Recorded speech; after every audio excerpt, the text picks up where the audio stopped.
asante hata kutufikisha masaa haya. Hakuna bidii ambayo tumeweza kutenda hii tukafika masaa haya, bali ni huruma ya kwa Baba. Tunapozidi kuangalia kuhusu maisha yetu, kuhusu afya zetu, kama kiongozi wetu, tufundishe kulingana na mapenzi yako. Ni mambo machache katika jina la Baba, amini. Amen. Pia video kidogo, alafu tuangalie remedies kidogo.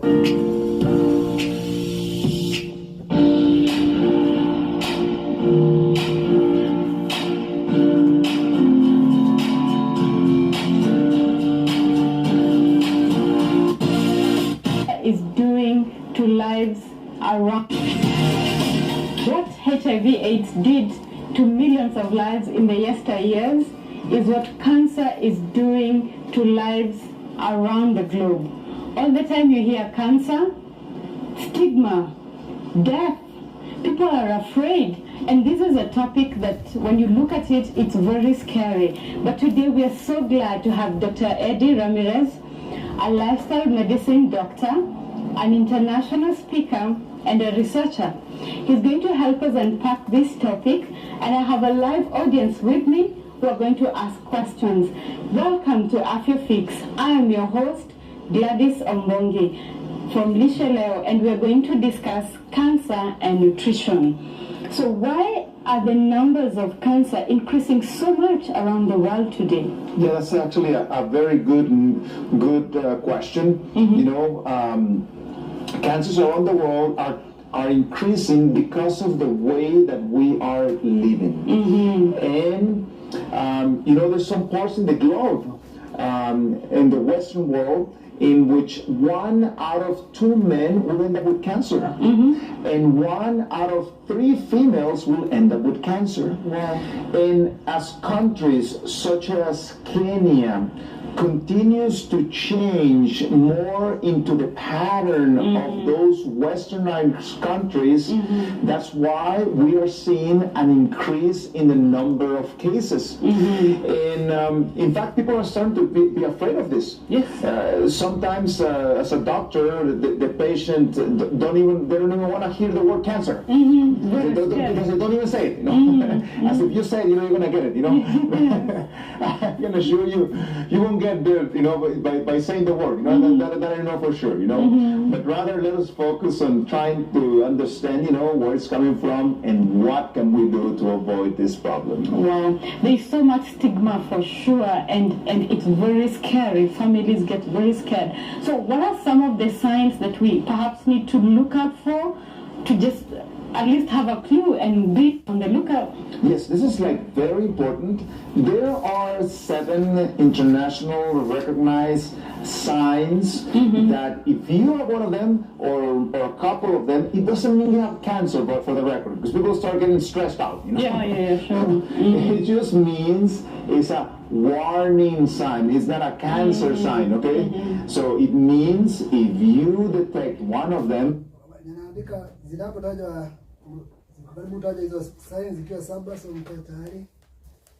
better go and find a competent physician just to check things out, make sure that everything is fine. Number 1 is change in.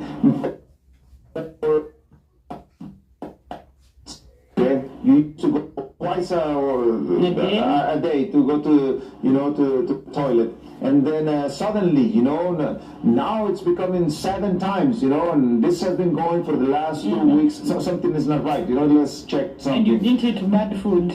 That's right, you know, you haven't changed your diet or something recently, you know. Or the opposite, you know, a lot of constipation and so forth, you know, let's go and check that out. And same story for the bladder, okay? Also, that also could be something that needs to be further studies. Also, this one I've seen very often, a sore that does not heal. Okay? A sore should heal, you know, unless you're diabetic and you're out of control. That, by the way, you know, by the lifestyle changes, you can actually help that sore to heal. But a sore that is not healing, yeah, we want to check that to make sure that things are moving in the right direction. One of the sources of cancer is irritation, which causes inflammation. So anything that is irritated, you know, potentially change the cells. So a bleeding is unusual. We wanna check this out. We wanna make sure that everything is okay. You know, it could be just a temporary type of thing, but yeah, any discharge, you know, any of your organs we're talking about, you know, or bleeding, you know, that's something that we need to check. One of the reasons why some cancers bleed is because they grow very fast, and as you're growing very fast, even the blood vessels are not formed correctly, so they're prone to break down, you know, and bleeding and so forth. Let me cut you short, Daktari. This discharge is not the type or the bleeding that comes as a result of a disease or a condition. It's just unexplained. That's correct. What you mean? Exactly. So you don't know why it happened. You know, you wake in the night and you see some bleeding there. Say, hey, where that one came from? You know. So you identify it's coming from here or here. Okay? So yeah, that thing, you know, continues. Something is not right. You know, and also some internal.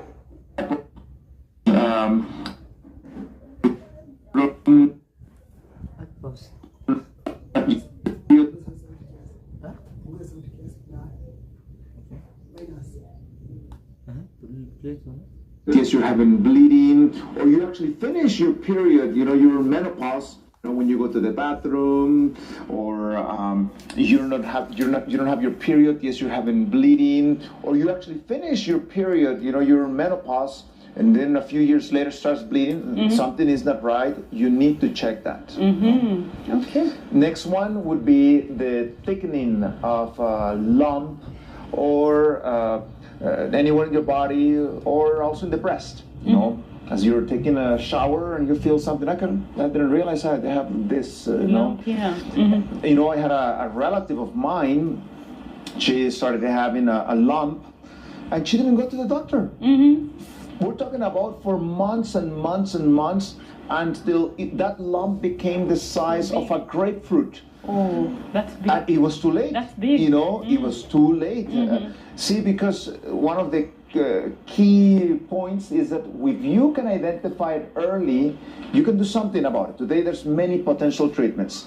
So, yes, you know, don't wait. You know, go and check this out and so forth. And lumps are different. You know, I know there are those we call the fat cells. Yes. Are those, what would you actually, have to say? that's actually the most common one. That's the good news, okay? I'm going to tell you.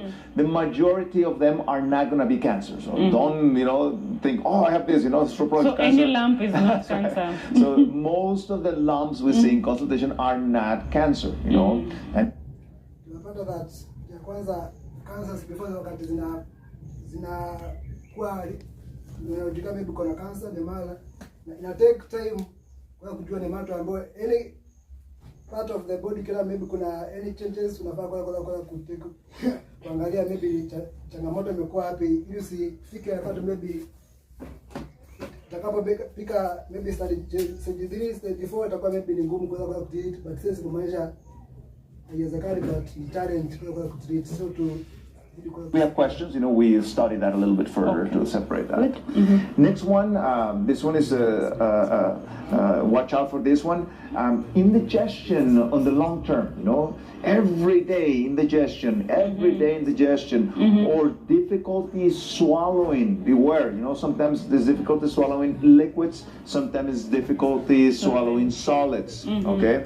So yeah, anytime that's, you know, that out. Some people have this problem. Oh, I'm just gonna take, you know, my omeprazole or my ranitidine or something. You know, let's try to find out, you know, what may be the potential cause of this. Next one, you have a wart or you have a mole that is changing, and by changing, we're talking about the size. I've seen cases in which a little wart suddenly start becoming fast growing, boom, boom, boom, boom, boom, boom, boom, boom. Like in a matter of weeks, you literally, you start seeing the growth. That's not right. You better go and check that out. And maybe you can explain a little bit what is a wart or a mole. Sometimes some That's people right. would need to know that. Yeah, so the wart usually is caused by a virus, okay? And that one tends to grow upwards, while the mole is something that that you get. Sometimes it has a little bit of hair, okay, and you have this probably for a long time. You could have it in the face, you can have it somewhere in your body. So you just watch it. That doesn't mean cancer, but you watch it, and if you start seeing again, size growth, color growth, color change. Yes. Sometimes there's different shades there. That's something that needs to, And in parentheses, one of the good news is that usually cancers of the skin are very treatable. 99% of them, they're very treatable, but don't wait. A friend of mine, I knew this person. He had this mole that started changing, and he didn't do anything about it. Not until months and months later, that then started some bleeding and things like that. It was too late. The thing had metastasized, and it was just a mess with his case. Also, a cough that is long-term. It's natural to have some cough. You don't have your mouth dry or something. But a cough that keeps going and going and going. Or hoarseness, you lose your ability to speak well, and that tells us something inside there, maybe growing and so forth. So those are the 7 signs. You need to make sure that you research further if any of them are present. So do I need to have some signs? If I have 2 of them, 5 of them, 1 of them, when should I run to the hospital? 1 of them is enough to go and check yourself. You don't need to go to the ER. This is not an emergency. I can assure you. So do your appointment. And go ahead and check things out. Sure that you are doing some sort of follow-up for that. So and before we go to prevention, I'd like to know, what are some of the things that cause cancer? Why are cigarettes, for example? I know everyone knows cigarettes cause cancer. That's right. Why are they carcinogenic? That's right. So we need to understand where cancer comes from. So you have your cell, and then you have your genetic code. So usually cancer is the result of some sort of mutation. Something changed there in that cancer. So for example, the DNA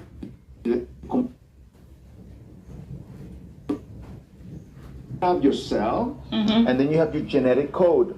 So usually cancer is the result of some sort of mutation. Something changed there in that cancer. So for example, the DNA, which happens to be the computer program that runs the cell. Well, imagine if as in your cell phone, if the computer, if your app changes, when you run the app home, it crashes, It not only may crash, the app, your phone may crash. You have to restart the phone, if the app goes bad. Same thing happens at the level of the genes. Genes are programmed. And this is actually an amazing fact that God programmed that. There's absolutely no question about it. This is very complex, So that code, something changed there, and you can end up with that trouble. So as I mentioned, one of the issues is irritation. Irritation long term can potentially cause problems. That, for example, is a problem with GERD, reflux. The reflux, that acid is going up. It's very irritating. You can literally burn your esophagus day by day by day. Your esophagus starts changing, and you start getting what is called a precancerous lesion. It's not cancer yet. The medical term is Barrett's esophagus. But you keep irritating that's not going to end up very pretty, and it can change and become all the way to a cancer. Another thing that potentially causes cancer is what are called the transition zones. So I have these types of cells, and then suddenly I have another type of cells next to it. For example, the cervical uterine cancer, that's the cause of that usually. Papilloma, the papilloma virus goes there and starts irritating that zone, and that can change that. Also, sexual relationships too early in life. The transition zone in the female, in the cervix, moves. So when you're very young, it's actually very exposed. That's why you're at more risk of damaging that. You know. So yeah, Solomon said there's a time for everything. You know. Yes, so so do it on the right time. And yeah. Anything that is irritating constantly, sometimes a virus, sometimes a bacteria. So yeah, you better watch out for that. So and would alcohol fall into the same category in terms of, is it because it irritates, or how does it? That's a very good question. You know, there's things that are classified into three things. Some things are not carcinogenic. You know, apples are not carcinogenic. Broccoli is not carcinogenic. No way. There's things that may be potentially carcinogenic. We think it may not, you know.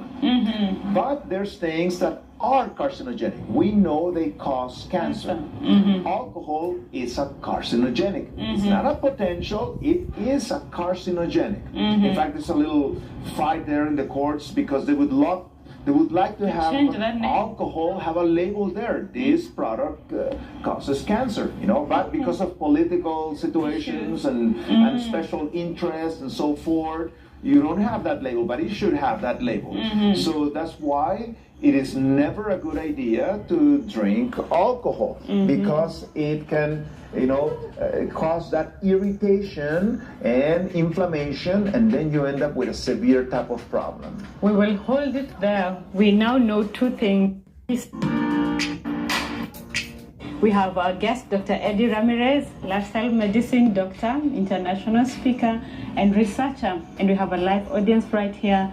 And I'm your host, Gladys Ombongi, a nutritionist with Lishe Leo. Now, before we went on a break, we were talking about what are some of the causes of cancer. And we have something else that is common, coffee.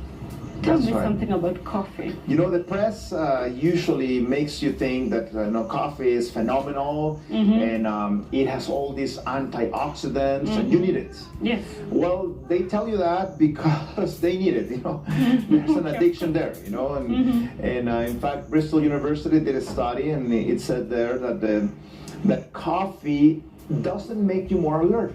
No. In fact, people that don't drink coffee are more alert than those that drink the coffee. And Bristol University, in this study, they say that the reason why people keep drinking coffee, and this is what they said, is because they are avoiding the chemotherapy-like effects during the abstinence part of coffee. Oh. So if you are used to coffee and you stop it, you have, this tremendous side effects, and unconsciously you know that's why you go back to the coffee over and over and over. So there are multiple antioxidants there. You don't need the coffee. I'm going to give you a tip. As Dr. Furman says, what you need are G-bombs. G-bombs. G-bombs, G-bombs are G for greens, all these leafy green. G-bombs ni short form ninataka kusema greens. G stands for greens. Need are G-bombs. There are multiple antioxidants. G-bombs. G-bombs are G for greens. All these leafy green vegetables have fantastic properties and loaded with these antioxidants. B for beans. And you guys are blessed here in Kenya with so many different types of beans. Yes, our variety is rich. So they are power packed. They are considered a superfood, something you need to eat every day. O for onions. They are from the family of alliums. And all these are power packed. Not only they give good flavor to your food, but they are power packed with some phytochemicals that help you fight cancer. And the M is for mushrooms. Mushrooms is something you should be eating, you know, at least on a weekly basis. And yeah, the more we learn about mushrooms, the more we surprise ourselves. And then B for berries, okay? And you don't have to buy the exotic, expensive ones that come all the way from Europe or America. Use your local ones. You know, there are many berries here available at a lower cost. You know, that's the name of the game. You know, if it's too expensive, don't buy it. You know, that's as simple as that. And the S for seeds, and we will include the nuts there in that category there. So they not only help you with cancer, they help you with immunity. And Loma Linda University research, they have done quite a bit of research on that subject. Among the Seventh-day Adventists, the regular consumption of nuts actually has a cardioprotective effect. So remember, G-bombs. Easy to remember, G-bombs. We are going to make sure we do that. I'm just thinking, do I have to take these G-bombs every day? I should be targeting to have at least those G-bombs every third day, every fourth day. Every third or fourth day. That should be kind of your goal. In fact, if you want an app that helps you remind you of this, there is a free app on your Google Store or your Apple Store that you can download, and it's called the Daily Dozen. Okay, and it's a check mark system. So as you go through the day, you check mark. You know, yes, you know, I ate my berries, I ate my beans, I ate my greens, and so forth. Kind of to try to encourage you, you know, to the habit of doing this. And there's some other things that you should not eat. You know, for example, charbroiled meat. You know, barbecue meat. You know, the one that is on the open. We call it nyama choma here. Nyama choma. Okay. No nyama choma. Okay. Eating 1 kilogram of charbroiled meat, Journal Science came out this one, one of the top journals in the world, is equivalent at smoking 600 cigarettes. Okay, tremendously carcinogen. You are literally playing with fire. You should have eaten better the charcoal that was there, you know, instead of what you can cook it with. Because the problem is the high temperature starts changing the molecules of meat, and they start becoming carcinogenic. And second thing, the smoke creates cancer. In fact, there's even published studies, fascinating. The people that live next to the place where they do the charbroiled meat, you know, a restaurant or whatever shop there that was doing that, they are also at increased risk. Just by breathing that smoke that comes from the meat. It's not only meat but also chicken. If you do that, it's the same story. And the same story also smoke animal products. Smoked fish, smoked meat, smoked chicken. They are also tremendously carcinogenic due to the fact of that change in the molecule. This is actually quite the headache for the public health authorities, because we know that if you eat the meat raw, it's loaded with germs. Just go to your place where there's the meat, take a piece of meat, put it in the microscope, and there's a river there of all kinds of bacteria. And these are nasty, pathogenic type of bacteria. So if you don't cook the meat enough, you know, you get the trouble there with the microbiology side of things. And if you cook it too much, it becomes carcinogenic. So where do you draw the line? You know, this is a very complicated situation. In fact, the microbiology books say there are more bacteria on a piece of chicken than in your toilet. That is how loaded with bacteria chicken is. So somehow people think, oh, you know, I'm going to get a piece of chicken, I'm going to remove the skin, and just a little bit, you know, cook and so forth. That is definitely not a health food. I'd like to dwell a little bit on the cooking methods. And Yes. Many people have spoken about of maybe can I boil my meat and boil it many times, or because that maybe that would make the meat better. That's I right. don't know. Well, it is better by the fact that it's not being submitted to the flame directly, which changes more the molecule.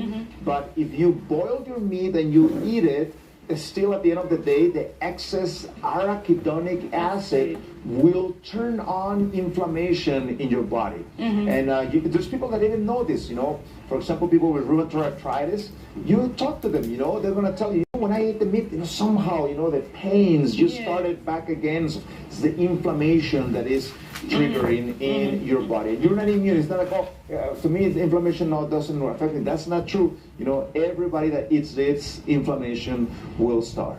So there is a danger there. The cooking methods are an issue, Yes. as well as what The product content. itself. The product itself. That's right. In fact, for example, research show if you're eating meat, you know, if you eat meat once a month, you increase your risk of cancer by 0.39.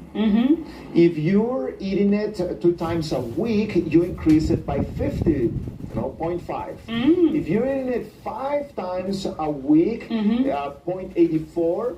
Oh. And daily or more than daily, 1.49 your risk. So you start increasing your risk of cancer as you partake of this food. So again, we have talked about this. You know, if once a year, you know, little piece, whatever, you know, Turkey chicken. that's okay. Turkey. But a month, a week, a day, man, you are increasing your risk of disease very much. So are you saying we can have turkey chicken? I'm even calling it turkey chicken. Turkey at the end of the year for Christmas. Yeah, you know, Maybe. Maybe, you know, Maybe. again, you know, you are increasing risk, you know. So Definitely. What about other products like fish? We've of course spoken about the methods of cooking, the exposure to open heat and, That's right. and all that. What about fish? yes, so fish is a very good question, and the problem with fish has to do with toxicity. The problem with fish today is that there is no toxic-free fish around. So, for example, a study that was done close to where I used to live in California, they were sampling the water there. And they were measuring something that is called the DDD. DDD is a close cousin of DDT. DDD still is used in agriculture and so forth. So they did sample the water, and it had 0.02 parts per million. That is so low, even you know, the drinking of it and so forth is not that big of a deal. It's per million, you know. Now, the microscopic organisms living in that water, they had 5 parts per million. See that big jump from 0.02 to 5? And this is called biomagnification, how toxins increase exponentially in the environment. And the fish that ate those microscopic organisms had between 40 to 300 parts per million. Wow. And the carnivorous fish that ate those other fish had up to 2,500 parts per million. Now, in the study, they didn't document the humans that ate those carnivorous fish. Yeah, I can imagine. That thing would have been like super elevated. And you know, this is the fascinating thing. See, those toxins, you start to express them, start coming out of you. Very interesting study that was done among females that were breastfeeding. And they were trying to find out DDT. You know, even though it was banned, still is very prevalent, you know, in our environment. They found out that only 8% of vegetarian mothers had some level of DDT, while 99% of meat-eating mothers have DDT in their breast. And that's because animal products naturally tend to be more rich in toxins. The fat of the animal tends to capture those toxins. Therefore, mothers, you want to have a healthy child, you know, whole food, plant-based diet. In that way, you decrease the risk of this. And we know very well, you know, that those toxicities have been documented from breast cancer to prostate cancer and so forth. I actually published a paper on fish and toxins, and just Google Francisco Ramirez ResearchGate. That will take you to the repository where I have my research. And on this paper, we were demonstrating that people that eat fish tend to have more mental health problems. And our hypothesis is that it's secondary to the toxicities inherited naturally by eating those fish. Wow. Many lessons there on what actually causes cancer. And I'm just thinking of... That is enough. There's a damages. The cooking. Damages. The paramanda, the carbohydrates.